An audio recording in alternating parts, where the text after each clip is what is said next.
Vídeo diagnóstico da BMW. A hélice da turbina tá torta, machucada.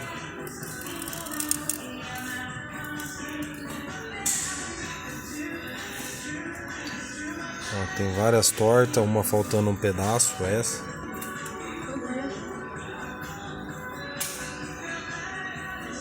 Para ter o diagnóstico completo, a gente precisa tirar a turbina fora e ver o que causou isso. Pode ser a válvula eletrônica de prioridade, ou pode ser outro problema de